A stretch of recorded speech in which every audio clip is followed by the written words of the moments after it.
want to talk to you. Somebody wants to talk to you. Say hey. Hello? What's up, Patrick? What's up? Who's that? This going on. This Richard, man. I've been looking into the case of the young man that was found. They said that he gave you some money. Uh-huh. Yeah. How much money was it that he gave you?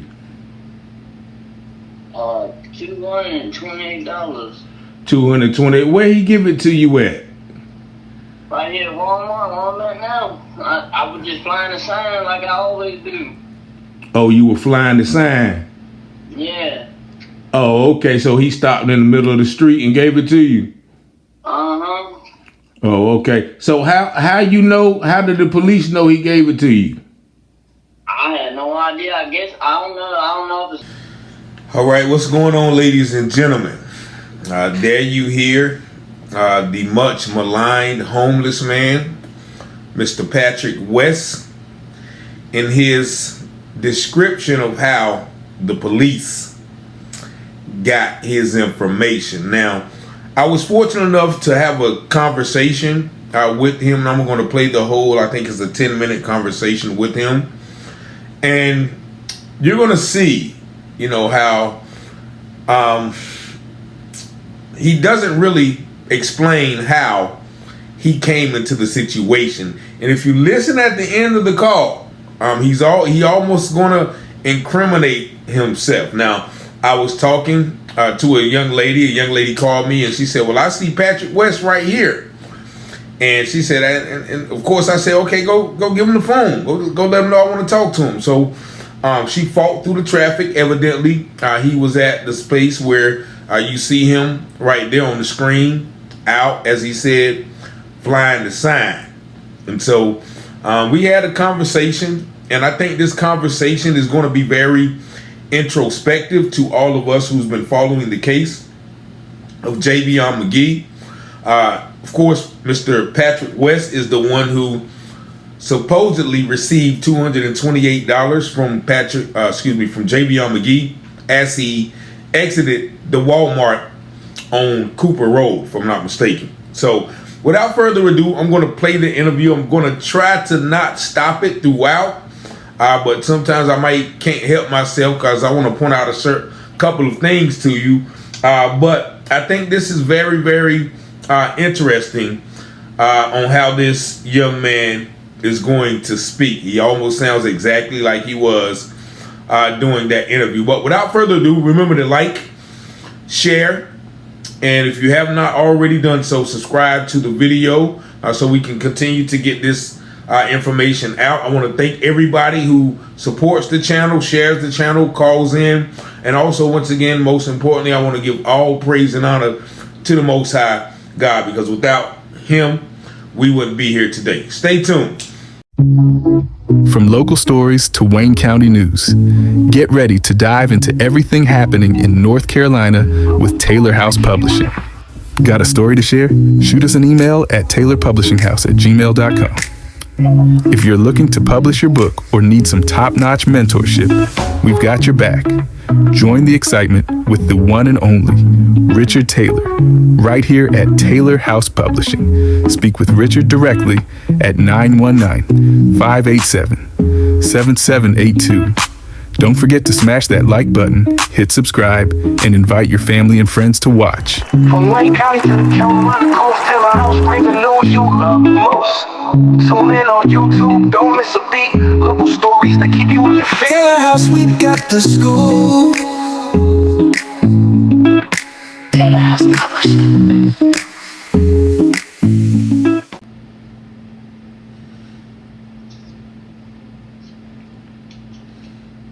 Somebody wants to talk to you.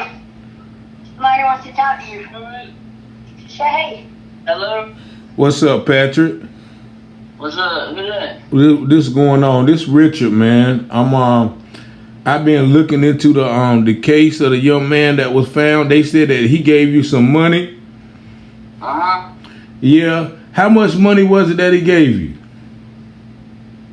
$228. $220. Where he give it to you at? Right here at Walmart now. I was just flying the sign like I always do. Oh, you were flying the sign. Yeah. Oh, okay. So he stopped in the middle of the street and gave it to you. Uh-huh. Oh, okay. So how you know? How did the police know he gave it to you? I had no idea. I guess I don't know. I don't know if there's a camera down here or something. I don't know.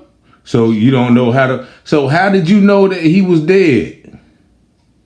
I mean, they just came talking to me and shit about it, and then I put two and two together because I heard about a truck driver. You know what I'm saying?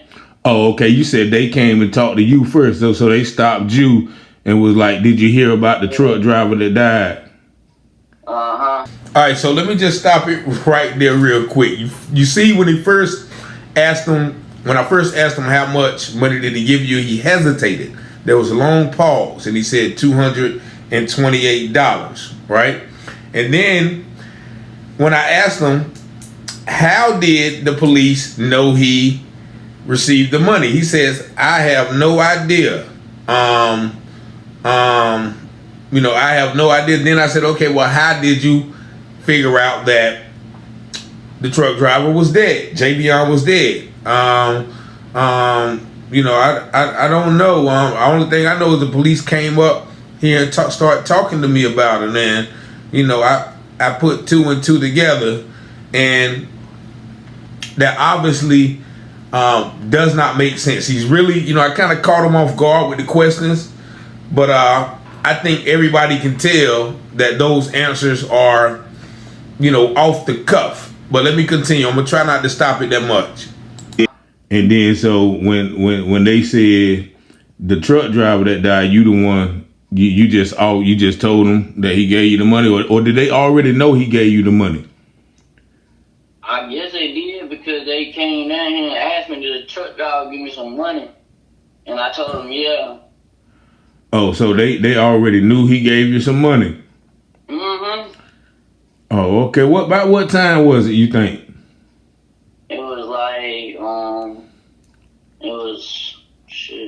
probably like, it was late. I know it was late. It was probably like 6 o'clock, maybe. About 5 or 6 o'clock. Was it dark? Nah, it wasn't getting dark yet. It was like late though, like in the afternoon. Oh, okay. Where was he going at? I don't know exactly where he was going, but he took a right up out of here, That's all I know. Oh, he took a right. The only reason they wanted to know that, they were trying to, get a timeline, Yeah. And so so did they, where did they come talk to you at? Where was you at when they talked to you? Right up there, probably that. Because they wanted me to come in, and I was like, no, y'all can come up here and talk to me though, Oh, so they called you? Huh? You said they called you? Because they wanted you to come in, so that means they talked to you? No, they rode by when I was up here flying the sign, and then they came, and they, they wanted to talk to me. They wanted to, take me up there, and I was like, well, y'all can come up here and talk to me. I don't like talking to the police, man. Oh, yeah. Because you've been in trouble a lot, ain't you? Yeah. How you always get out of trouble? How I get out of trouble? Like, alright, because the common law robbery shit, man, like, I didn't really even have nothing to do with it, man. I was just over there, and see, my girl had stole the phone from this Mexican dude, and a week later we went back over there, and she be tricking and shit, now he didn't want to pay her, so we got to fighting, and he told the police that we stole his phone, and they charged us wrong, they were supposed to charge us with felony larceny, but they hit us with common law robbery. Uh-huh. And so yeah, they gave us the wrong charge, that's why I got dismissed. Oh, but they dismissed it. Like, you ain't stay in jail for no time on that charge, did you? Like 31 days. About 31 days. 31 days of my life they took just because they thought I had something to do with it. So you said like you went over there. So the Mexican dude, he was a truck driver too, wasn't he? What Mexican dude? You talking about the Mexican? No, I mean, another truck driver, just a Mexican guy should be tricking with. Oh, okay. So where y'all meet him at? She knows a lot of people, man. You know. Oh, okay. So do y'all? Somebody told me that y'all do be over there by the Shell station sometime where the truckers be at. Y'all be over there? No. Y'all don't be. Anyway, hey, look, I gotta get back out here, man. I'm missing money, man. Let me ask you one more question. I'll call you and talk to you some more, man. Now, like, You want me to write your number down, Gordon? Yeah, write my number down and get it to him.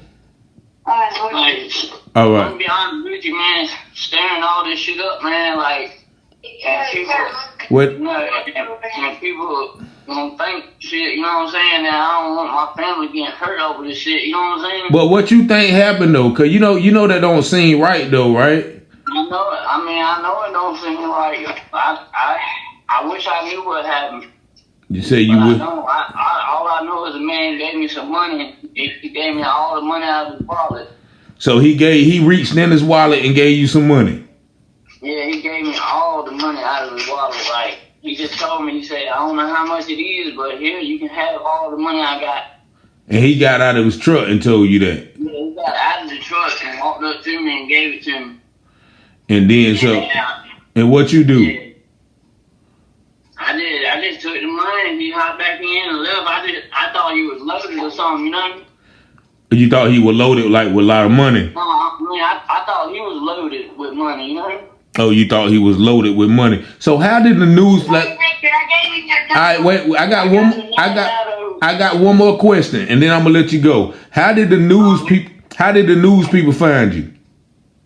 How did the what? How did the news people find you? I was up there trying to sign. I really didn't even want to talk to him, but I was like, fuck it, because I wanted people to know I ain't, you know what I'm saying? I ain't got nothing to hide, you know? Yeah. So who was, last question, who was the police that came to talk to you? It was two ladies and one guy that talked to me. The first police, he come by and he told me, he said, it was a guy, he said, that a truck driver, that an 18-wheeler give you some money. And I told him, yeah, and he was like, all right, because, it's illegal to fly signs down here. And he was like, well, I'm going to give you a pass for today. I'm not going to make you leave, And he just left, and then the second one came by and she's like, she wanted me to talk to the detective. It was like a woman detective. And then the third one, there was the detective lady that drove I think she drove like a blue Charger or something. Okay. And so she came up here and got a statement from me too, and she just wanted to know. I guess they were just trying to come up with a timeline, Yeah, so it was three different police officers that came to you? Mm-hmm. Three different. One of them, you said two of them was lady and one of them was a dude? Yeah. Was he black or white? Alright. It was a white guy and two black women. White guy. You don't know their names. I know you've been in trouble enough. You know their names, right? I don't know these people. These ones' names. It's been so long. Like, I think it's new people working and shit. All right. So who was the dude talking to you when you were doing the interview with the news? Because it was a dude. I don't even know their names either. They just came up talking to me. I didn't even know they were gonna put that shit on the thing. They just took a statement from me and left, and then next thing you know, they put it on there. Oh, okay. Has anybody else came to talk to you since then? I had one other guy. They was driving like a Mustang or something. They told me that. I asked them was they their family or something, and they said yeah, but I don't know exactly who they was or what. You know what I'm saying? Like it's just one other guy that came and talked to me. Cause he asked me, cause some shit like that go on in our town, like whatever whatever they call what they thought happened for him. I don't even know what it's called. You know, like, this town ain't like that. You know? Yeah. So do you really think he did that to himself though? I mean, I don't know. I would hope not, man, because I swear I feel bad for his family and shit. You know what I'm saying? You know what I'm saying? Yeah. I feel really bad for his family and shit, because that boy was young as hell. Yeah. You ain't heard nothing. You ain't heard nothing around the town. No, not really. But listen, I'm gonna this woman right here wants to go, but I'm gonna give you a call later. I appreciate you, Patrick. I'll talk to you some more, man. Look, I'm a good dude, man. Bro, take care. Look, Be careful. I just don't want. I gotta go get my baby. I don't want to damn get hurt over this shit, man. Because damn people thinking other shit. You know what I'm You know saying? what you should have done? You should have kept your mouth shut. Not goddamn got enough shit like that. Yeah. You should. Police really put me off. You know what I'm saying? They do accident in there, bro. But look, you get your ass hurt and killed for no goddamn shit. Yeah. And so they should get on there and the body, you should have told the truth. But just told your motherfucker, I don't know shit. You should have kept the real way, bro. You know what I'm saying? Alright, I can go get my baby. Yeah, I thought I missed out $20 talking to him. Alright, bro. I'll see you later. Alright. All right, so there you see the lady kind of rushing away, but if you pay attention to what he said the last time when the lady was kind of chastising, I wish he would have been quiet so we could have hear him clearly, but you clearly hear him say, well, you clearly hear her say, well, yeah, you should have shut up, you should have kept your mouth shut. And he says, well, I didn't want to be in it. The police put me in it, right? Listen to what he says again. I'm going to play this part back. You should have done. You should have kept your mouth shut. Not goddamn got enough shit like that. You should. Police really put me off. You know what I'm saying? They do accident in there, bro. But look, you get your ass hurt and killed for no goddamn shit. Yeah. And so they should get on there and the body, you should have told the truth. But just told your motherfucker, I don't know shit. You should have kept the real way, bro. You know what I'm saying? You should have done. You should have kept your mouth shut. Not goddamn got enough shit like that. You should. Police really put me off. You know what I'm saying? They do accident in there, bro. But look, you get your ass hurt and killed for no goddamn shit. Yeah. And so they should get on there and the body, you should have told the truth. But just told your motherfucker, I don't know shit. You should have kept the real way, bro. You know what I'm saying? Yeah, he say the police really put me on to it. So that means the police put him on to it, put him on to the play. Now you heard him say, and I took some notes because I didn't want to stop it. I want to let y'all hear it through its entirety. We might have to analyze this later on the live. But he said that the police came and talked to him about it, right? And the police caught him with the sign. And the first detective came up and was like, hey, did a truck driver give you some money? And he said, yeah. Then he said, okay. The police said, okay, well, I'm not going to take you in today. I'm not going to take you in today because it's illegal to fly signs. And then he said the first police officer also asked him, could you come down to the station and talk to him? He's like, nah, I don't want to talk to you. Y'all can come up here and talk to me. So then he mentions 2 separate police officers to come up and get statements from him. All right. And remember when I mentioned how did the police know that he received money? Oh, I don't know, man. There must be some type of cameras in here or something. Like, all I know is they came up to me. How did you know that Javion passed? I didn't know. The police came up to me and started talking to me, and then I put 2 and 2 together. And I said, where did he go after he left?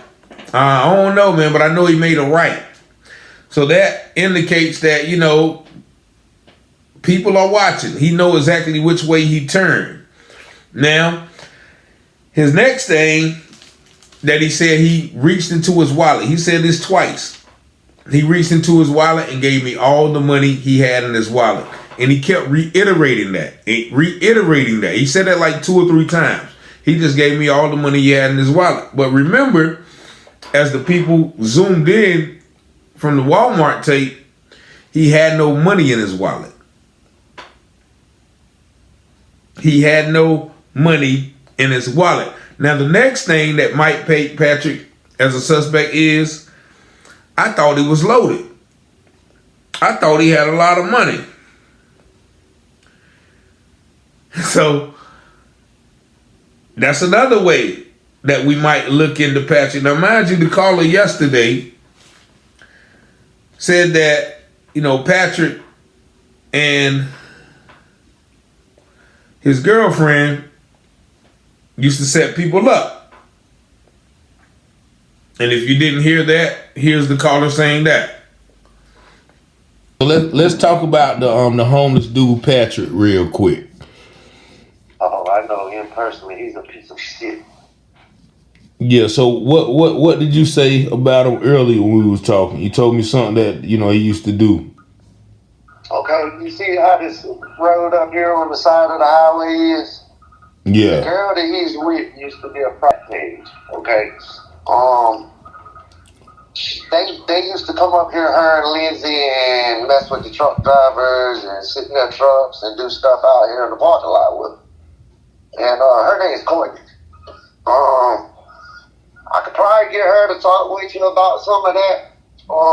But as far as Patrick, if you want to speak to Patrick yourself, all you got to do is go to Walmart and you'll catch him sitting right there at the entrance, man. He will talk to you. Yeah, I know another lady who told me he would talk to me as well, but she called me, but he won't out there. But you say he be standing in the median right by there because they won't let him come back to the store? Yeah, all right. See, it's a Pizza Hut entrance right there. The Pizza Hut, not that entrance. It's the middle entrance. It's in between Walmart and the other little shopping center. So he sits at that median, either him or John. They both sit at that median, or they sit at Ruin Creek Road at 85 with a sign claiming they're homeless. They're not homeless, man. His house is not the house that you put. It's the next house. Okay. That's a shack. That's a shed. Okay. The house that they live on is at the end of the street. The last house on the left. He lives with his parents. Oh, okay. So he's not homeless. He just like to be out in the streets, getting in trouble. Dude, they shoot dope all day, every day. Go to the methadone clinic every day and then shoot dope all day. Okay, so it is confirmed that he used stuff. So I don't know if you seen the one when I looked up his record, right? He got a whole bunch of charges. One of them is common law robbery. Now, common law robbery is about like what I was telling you. What they go do with the truck driver. What they do? Break it down to me. What they do? Say take a prostitute and then act like they're gonna do something with them and get the money first, and then they take the prostitute go, or they rob them. That's common law robbery. Okay, so do you think that's what he was arrested for? Cause that was I forgot when that was, but it won't too long ago. But look, all his charges get dismissed though. Why all of his charges get dismissed? I'm talking about every one of them in Vance County. They sit down in the county jail and nobody will burn him out. And then when they go to court, say like the way these sheriffs are around here, if you go to court and you got a case and the cop ain't there, they'll usually go back to court 2 times. And if the cop can't get there, they just throw it out. Oh, okay. So that's why he definitely uses fentanyl and shoots up every day. And he's right on that video that he's high as a kite. Yeah. I talked to him the other day, man, because, I don't know if you're recording or not, man. Me and my old lady broke up a couple months back, and the girl that he's dealing with now is my ex-girlfriend. Okay. All right? She come back around a couple months ago, man, and I kind of knocked her up, dude, and she got mad at me because I went back to my girlfriend and stuff. So, I'm kind of really close with them folks, man. Okay, so you in the circle. I tried to reach out to you. And so there's a caller saying that Patrick and his girlfriend are known for setting people up. And then he himself admitted with the common law robbery. And he said that they charged them wrong.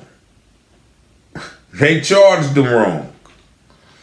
And so then, right, you remember he described, that his girlfriend was tricking with a Mexican dude and, he didn't want to pay. So, we kind of beat him up and, they took the money, right? And so then I asked him another question. And then I was like, well, was the Mexican dude a truck driver? He's like, what Mexican dude?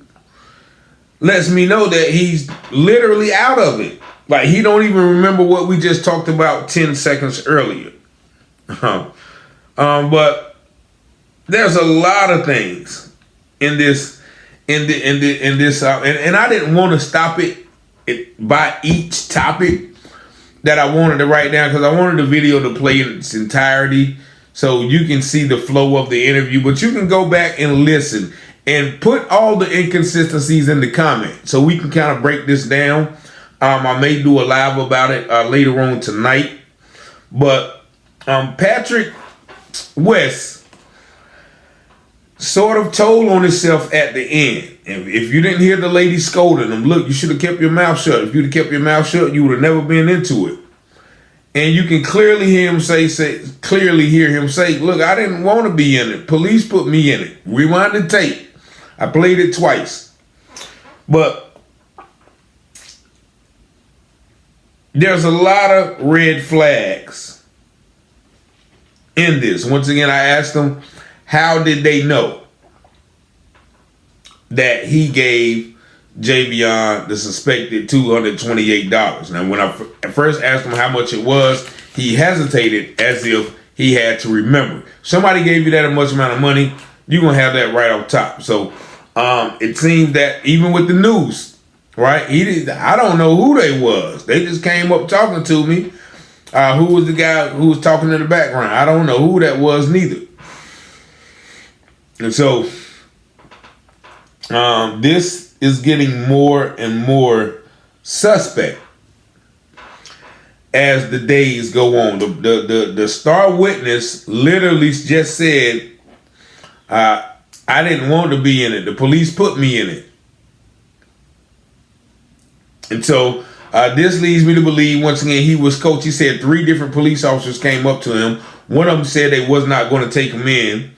One of them came back, wanted him to go to the station. Another one, took a statement from him, gave him a pass for, flying the sign. And he doesn't know none of these police officers. As much as he's been in trouble, as small as this town is. A dark blue Charger. Who's the detective in a dark blue Charger? Now, I did call the sheriff office this morning, or yesterday morning, and I asked to speak with Detective Labra, who was the first officer on the scene. And, the dispatch told me, oh, you mean Detective Labra. She's not here. So that is a female detective. Maybe that is one of the ones who was first on the scene and one of the ones coming to find old convenient Patrick, who's out on the intersection every day begging for money, needing money for his fix. Before I even press record on the call, the lady said, yeah, he's over there looking like he's dope sick. He hasn't had his fix for today. So that is the interview with Patrick West. And you see, he talked about, his family not wanting to be hurt. He's a good guy. He don't know what happened to him. He really feels sad for the family. I don't know what you call it. Whatever you call it happened to him. And, I just don't want nobody to hurt me or my family. I'm a good guy. I didn't really want to be in it. So that tells me that he may have had a little bit of coercion in his testimony. If you ask me. But nevertheless, I'm not going to believe it. You can go back and watch this interview. I'm going to break it down probably later, bit by bit, piece by piece. But I just wanted you guys to hear from his own mouth. He said he didn't want to be in it. The police put me in it, or something to that effect. Nevertheless, we're going to keep exposing. As Luke 12:2-3 says, everything that is done, everything that is hidden shall be uncovered. Everything that's done in secret will be made known. That is the scripture we're going to focus on for the next week. Luke 12:2-3. Everything that is hidden shall be revealed, and everything that is done in secret will be made known. 919-587-7782. Peace and blessings. Thank y'all for subscribing. Thank y'all for following. Thank y'all for sharing. Thank y'all for the contributions. If you do want to contribute, once again, Cash App is richmoney7777. Email taylorpublishinghouse@gmail.com for any information about a myriad of sources. But I thank y'all, and I pray that y'all have a blessed day. Peace and love. Taylor House Publishing. Speak with Richard directly at 919-587-7782. Don't forget to smash that like button, hit subscribe, and invite your family and friends to watch. From Wayne County to the Carolina coast, Taylor House bring the news you love most. Tune in on YouTube, don't miss a beat. Local stories that keep you in your feet. Taylor House, we got the scoop. Taylor House Publishing.